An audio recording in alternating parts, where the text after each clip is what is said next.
Can I ask about Dunkirk? Is it true that Hitler sort of overrode his generals and insisted on not bombing? I mean, I've heard that they could easily have wiped out the British army there, but Hitler decided not to. The problem is that subsequently, in later months, after Hitler realized that Dunkirk had been a turning point,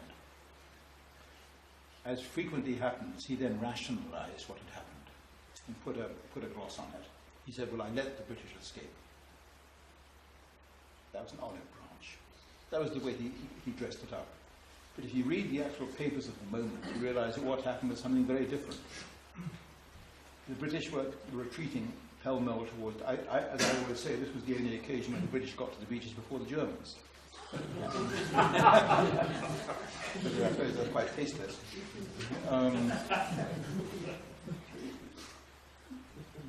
I deciphered the handwritten diary of Colonel von Tippelskirch, who was Hitler's chief of military intelligence, the Oberquartiermeister IV, which was the chief of military intelligence in the German staff.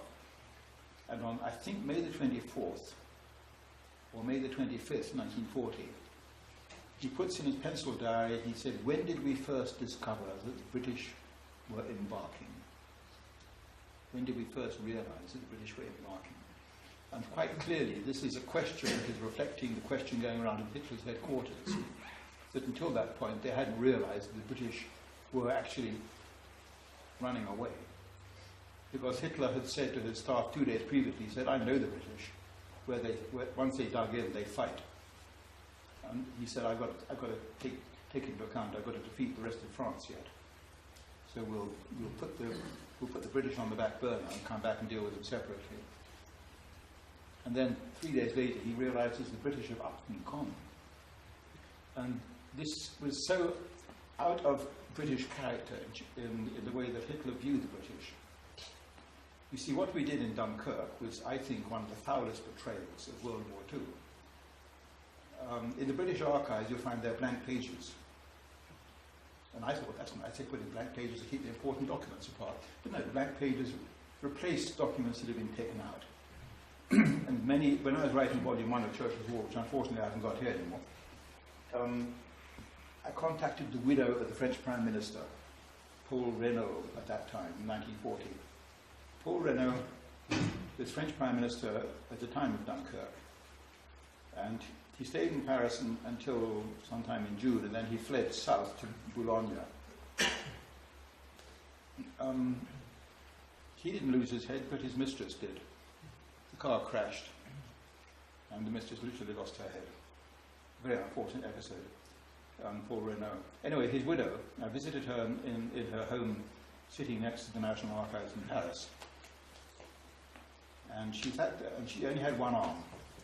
And with her one remaining arm, I persuaded her to sign an authorization for me to see her husband's papers. And in her husband's papers, the National Archives in Paris, were all the telegrams that are missing from the British archives. In particular, a telegram in which Churchill sends a message to Lord Gort, who was head of the British Expeditionary Force, saying, you are to advance on the beaches. I take the word advance on the beaches. You are to advance on the beaches. You are not to inform the British, you are not to inform the French or the Belgians what you are doing. And what kind of alliance is that? Where you pull your army out of the front line, and you are instructed by your Prime Minister not to tell your allies that you're leaving them in the lurch, you're just tearing the front line wide open in order to improve your chances of getting to the beaches. And the phrase, actually, you are to advance on the beaches. Not you are to retreat to the beaches, but to advance on the beaches. That's one of the telegrams is missing from the British files. It's in the French files, so I don't know how Renaud got hold of a copy of it. So the story of Dunkirk is not quite as glorious as it has been made out. Also, the story of the little ships has been great. That is a great propaganda victory for the British. But the reason that it was so successful was because Hitler had never anticipated the British would turn and run. It's not what he expected of the British. And there it is, it's written in the diary of the Chief of Military Intelligence, when did we first realize that the British were embarking? Too late, they've gone.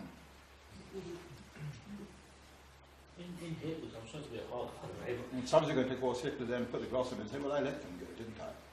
Mr. Nice Guy. Next time they want Mr. Nice Guy.